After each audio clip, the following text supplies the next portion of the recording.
Okay, Assalamualaikum warahmatullahi wabarakatuh. Good morning, student. We are from 7 group.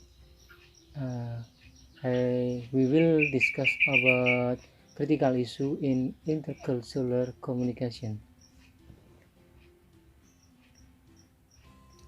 The first critical issue arising within the discussion across various cultural and political boundaries. First, there is the commonality of experience across cultures and uniqueness of each cultural context that frame the worldview in a significant context. The second, the vast literature review of intercultural communication literature reveals that the conceptual frameworks has been developed and presented from the subjugate and dominant perspective of master and slave relationship of past centuries and decades. Third, we have to mobilize more people who are committed to the common good and who believe that all human beings have a right to food, water, and shelter, and who deserve respect and dignity.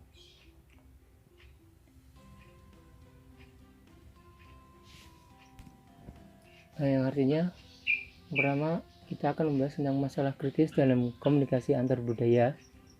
Masalah kritis yang muncul dalam diskusi yang melintasi berbagai batas budaya dan politik.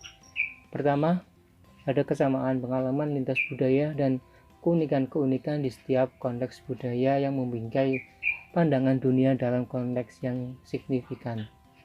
Yang kedua, tinjauan pustaka yang luas dan literatur komunikasi antar budaya yang mengungkapkan bahwa kerangka konseptual telah dikembangkan dan disajikan dari perspektif yang dianut dan dominan dari hubungan antara tuan dan budak selama berabad dan dekade tahun yang lalu. Yang ketiga, kita harus memobilisasi lebih banyak orang yang berkomitmen untuk kebaikan bersama dan yang percaya bahwa semua manusia memiliki hak atas contohnya makan, air, dan tempat tinggal di antara hak dan dasar lainnya, dan yang berhak dihormati dan bermartabat.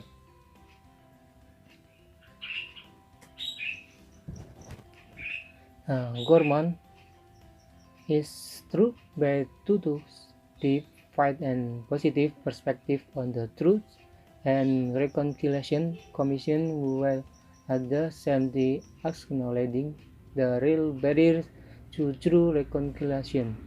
Tutus conviction that we can either transcend that conflict of the past, we can hold hands as we realize our common humanity must continue to guide us as we aspire towards building a global community. Nah, jadi menurut Gorman terpukul oleh keyakinan Tutu yang dalam dan perspektif positif tentang komisi kebenaran dan rekonsiliasi, sementara pada saat yang sama mengakui hambatan nyata untuk rekonsiliasi yang benar.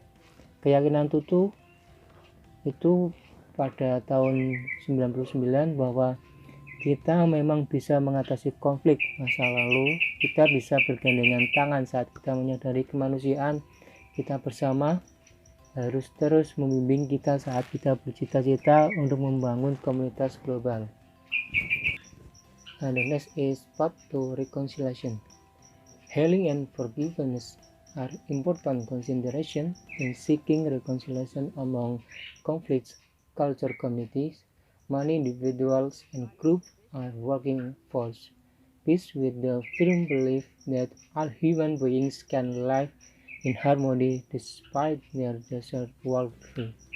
According to Rachel Holmes' review of Tutu's book, Tutu insists that there is a church-wide to real nation consciousness, and that for South Africa, The Truth and Reconciliation Commission was the Church why each nation will have to search for a solution that is suitable to their context, and this point was clearly illustrated in the example cited from Rwandan, South African, Bosnia and Herzegovinian history of conflict and their unique response to reconcile difference and to heal deep-seated wounds in the last century. Nah, yang selanjutnya path of reconciliation atau jalan menuju rekonsiliasi. Penyembuhan dan pengampunan adalah pertimbangan penting dalam mengupayakan rekonsiliasi di antara komunitas budaya yang berkonflik.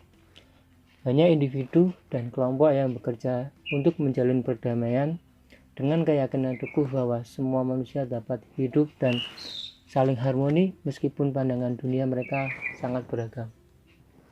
Menurut tinjauan Rachel Holmes terhadap buku Tutu menegaskan bahwa ada cara ketiga untuk menyembuhkan hati nurani suatu bangsa, untuk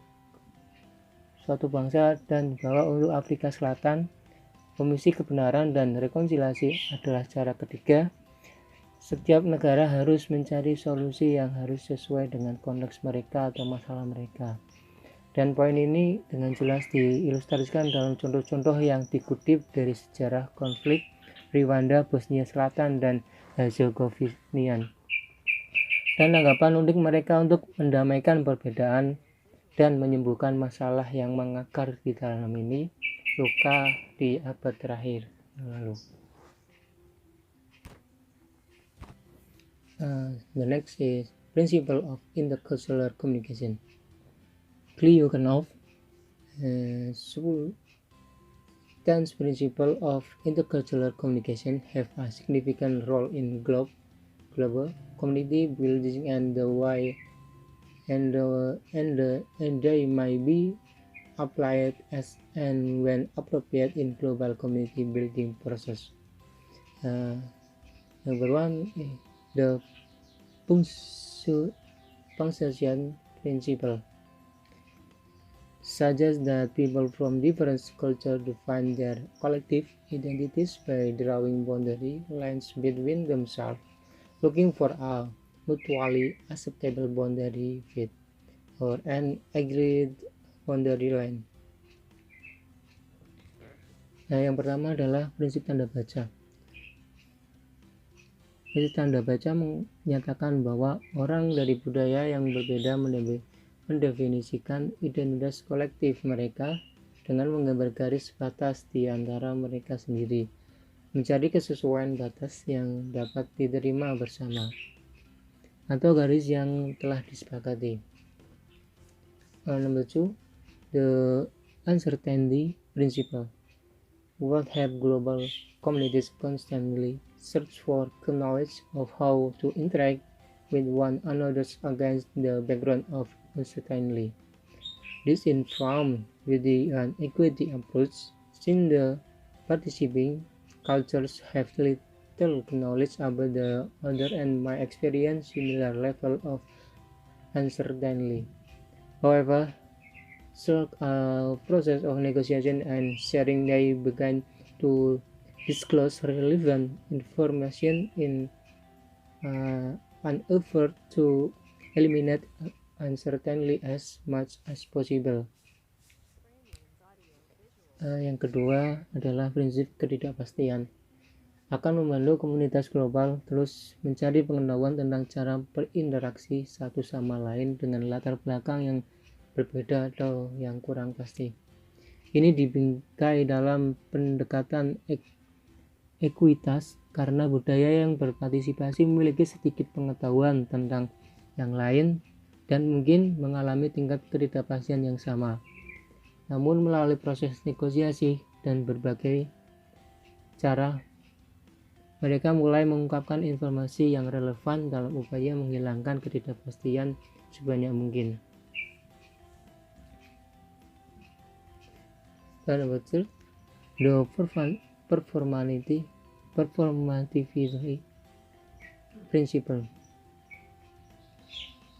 is important in negotiating meanings through reiterative process where people from different cultures enact meanings in order to accomplish their tasks.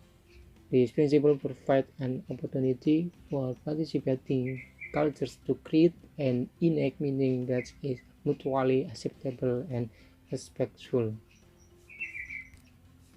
Jadi prinsip yang ketiga adalah prinsip performativitas. Penting dalam menegosiasikan makna melalui proses pengulangan di mana orang-orang dari budaya yang berbeda memperlakukan makna untuk menyelesaikan tugas mereka.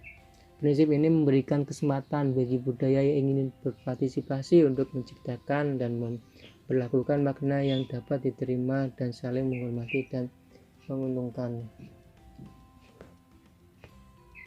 Dan yang akan terjalin suatu keharmonisan. Now number four in intercultural communication, event and encounters, participating cultures also have to situate and position of ground themselves in this process where different cultures claiming authority for their vision of the world. It is known as the positionality principle. If diverse cultures were to hold their own ground in intercultural communication interaction, there would be little hope of building a third shared culture. Jadi prinsip yang keempat adalah sedangkan dalam peristiwa dan pertemuan komunikasi antar budaya yang berpartisipasi juga harus menempatkan diri dan memposisikan atau membumi diri mereka sendiri. Dan proses di mana budaya yang berbeda mengklaim otoritas untuk visi mereka tentang dunia ini dikenal sebagai prinsip posisionalitas. Jika beragam budaya mempertahankan posisi mereka sendiri dalam interaksi komunikasi antar budaya, akan ada sedikit harapan untuk membangun budaya bersama. Number 5, negotiating this shared culture is made possible through the search for common ground in the commensurability principle, where people from different cultures combine their maps and search for common ground using the same form and level of meaning representation. Jadi prinsip yang kelima, negosiasi budaya bersama ketiga dimungkinkan melalui pencarian kesamaan dalam prinsip kesesuaian, di mana orang-orang yang dari budaya satu dengan yang lain membandingkan peta budaya mereka dan mencari kesamaan menggunakan bentuk dan tingkatan yang sama representasi makna.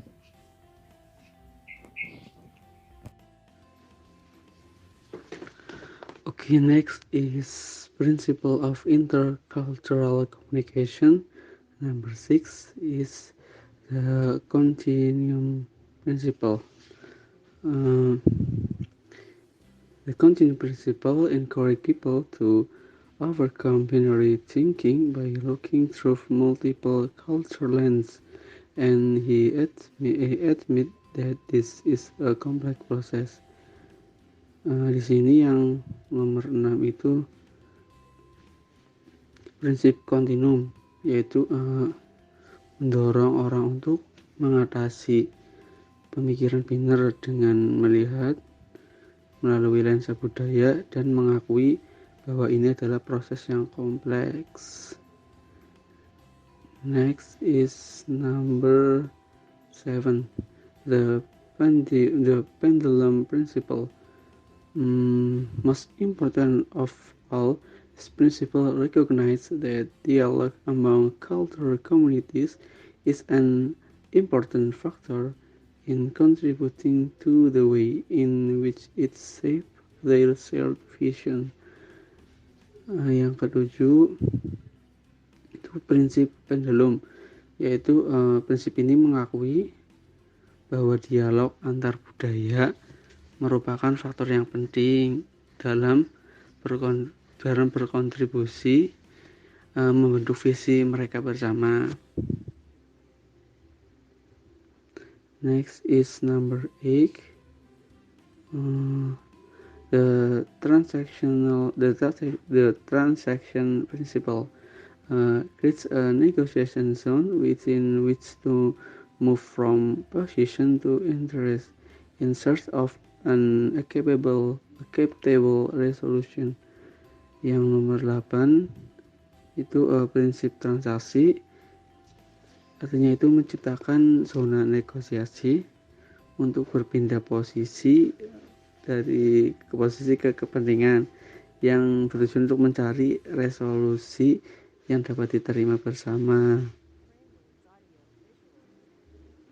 Next is number 9, the synergy principle. The synergy principle focus on the interrogation of results, striving towards an optimal result that cannot be achieved by any cultural individual. Cooperation, collaboration, and integration of resources lie at the heart of the synergy principle. Yang nomor 9 itu prinsip sinergi.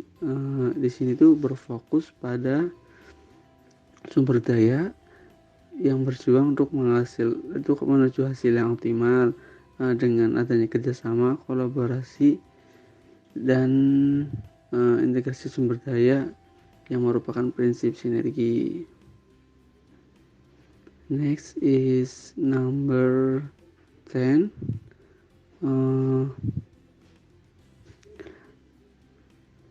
The sustainability principle is trust, resistance, and tolerance. Yang nomor 10 itu prinsip berkelanjutan yang bertujuan untuk kepercayaan, perlawanan, dan toleransi. Jadi di sini itu orang-orang dari budaya yang berbeda itu menunjukkan toleransi, kepercayaan, dan perlawanan timbal balik. Okay. Next is key principle of global community building. The first principle, 1. Respect the distinct voice of individual and group from diverse culture. Selanjutnya itu prinsip komunikasi, tentang prinsip utama membangun komunikasi global. Yang prinsip pertama itu menghormati suara individu dan kelompok yang berbeda dari budaya yang berbeda. Terus yang number 2, prinsip number 2 is rejection of essentialization of culture is the essence of global community building. Di sini penolakan esensialisasi budaya merupakan inti dari pembangunan komunikasi global, yaitu dengan dari pengalaman orang lain, terus menghapus sejarah mereka, menyangkal spiritualitas mereka, dan menghapus kepercayaan keluarga dan sistem nilai-nilai mereka. Prinsip number 3 is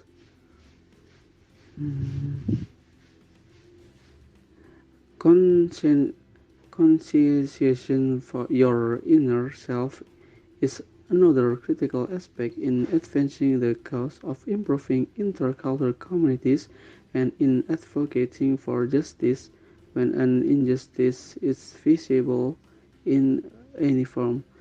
Yang prinsip nomor 3 itu menyadari menyadari diri batin sendiri.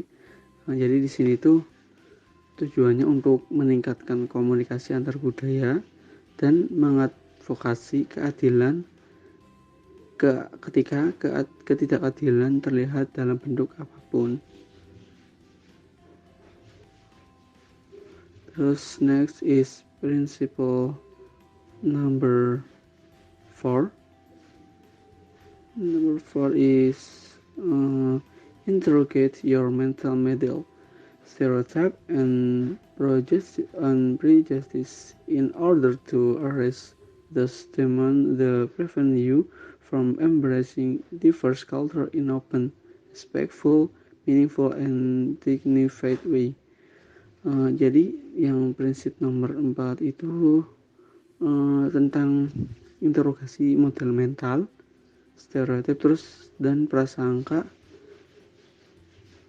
untuk yang berguna untuk mencegah merangkul budaya yang berbeda secara terbuka, terus menghormati, terus yang bermakna dan bermartabat.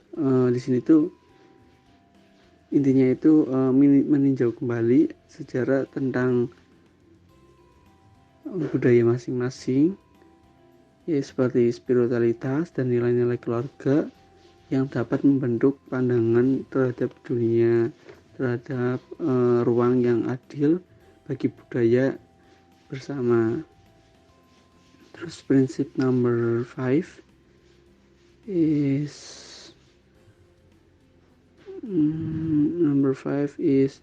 build global communities on the basis of goodness of all participation culture. Number 5 is berarti membangun komunitas global atas dasar kebaikan semua budaya yang berpartisipasi. Tujuannya itu hidup berdampingan secara damai, dan ini merupakan inti dari banyak inisiatif global saat ini. Next is principle number 6 is explore third culture building as a viable option, map pathway to mutual exchange of perspective and viewpoint that lie embedded within one history, spiritual and the familiar orientation.